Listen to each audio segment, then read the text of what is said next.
Here I have HTC U23 Pro, and today I'm going to show you how to take screenshot on this device. So to do this, firstly you have to open screen which you want to capture. Could be just our home screen.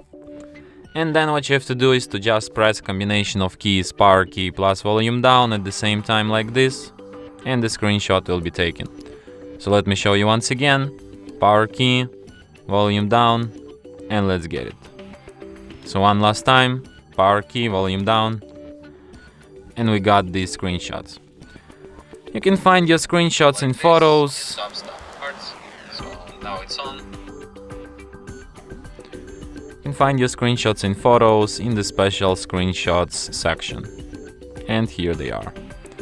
From here you can share, edit, search with lens, delete your screenshots, or perform other actions from this list. And that's it. Thanks for watching. If you find this tutorial useful, don't forget to hit that like button and subscribe to our channel.